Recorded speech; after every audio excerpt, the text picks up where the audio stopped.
ప్రశాంత్ సమతాని పంచమహల్. మాందేశ్వర్ మహాదేవ్ అనే పురాణ ఆలయం గుజరాత్ రాష్ట్రంలోని పంచమహల్ జిల్లాలోని షెహ్రా తాలూకాలోని పాలీఖండ్ గ్రామానికి సమీపంలో ఉంది. ఈ ఆలయం 5000 సంవత్సరాల నాటిదని చెబుతారు. గుజరాత్, ఇతర రాష్ట్రాల నుండి ప్రజలు మాదేశ్వర మహాదేవుని దర్శనం కోసం షెహ్రా తాలూకాను సందర్శిస్తారు. ప్రతి సోమవారం, శివరాత్రి ప్రత్యేక రోజుల్లో పెద్ద సంఖ్యలో భక్తులు వస్తారు. మాదేశ్వర్ మహాదేవ దేవాలయం యొక్క ప్రత్యేకత ఏమిటంటే, ఇక్కడ శివలింగం 7 అడుగుల ఎత్తులో ఉంటుంది. శివలింగం పైభాగంలో ఒక పెద్ద గొయ్యి ఉంది. దాని నుండి నీరు నిరంతరం ప్రవహిస్తుంది. భక్తుల విశ్వాసం ప్రకారం స్వయంచాలకంగా ఉద్భవించిన శివలింగానికి అభిషేకం చేయడానికి శివలింగంపై నుండి నీరు స్వయంచాలకంగా ప్రవహిస్తుంది. ఈ నీరు ఎక్కడ్నుంచి వస్తుందనేది ఇప్పటికీ రహస్యం. శివలింగం పైనుంచి వచ్చే నీటిని గంగాజలం అని కూడా భక్తులు పిలుచుకుంటారు. ఈ శివలింగం 5000 సంవత్సరాల క్రితం భూమి నుండి ఉద్భవించింది. లునావాడా సంస్థానానికి చెందిన మహారాజు, పఠాన్ రాష్ట్రానికి చెందిన మహారాజు ఇక్కడ రాజదర్బారులో సందర్శించేవారు. ఈ శివలింగం చెక్క, రాతితో నిర్మితమైందని ప్రజలు నమ్ముతారు. అందుకే దీనికి మాదేశ్వర్ అని పేరు వచ్చింది.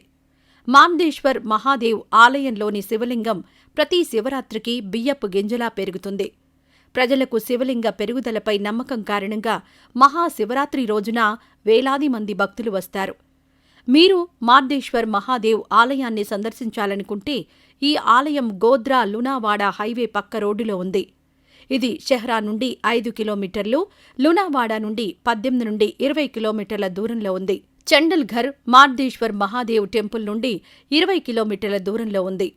ఇది ఒక పిక్నిక్ పాయింట్, సందర్శించడానికి ఆహ్లాదకరమైన ప్రదేశం. కర్ణాటకలోని హసన్లో ఉన్న హసనాంబ ఆలయం తెరుచుకుంది.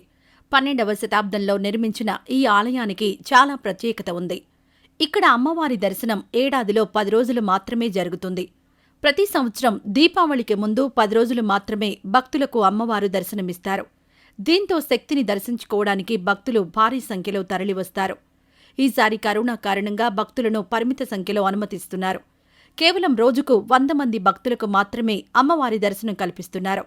అది కూడా కేవలం పాస్లు ఉన్నవారికి మాత్రమే అనుమతి ఉంటుంది. దీంతో పాస్ల కోసం భారీ లాబియింగ్ జరుగుతోంది.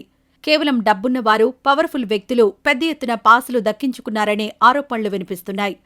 కర్ణాటక మాజీ మంత్రి, మాజీ ప్రధానమంత్రి దేవెగౌడ కుమారుడు అయిన హెచ్డి రేవణ్ణ పెద్ద సంఖ్యలో పాసులను తీసేసుకున్నారని ఆరోపణలొస్తున్నాయి.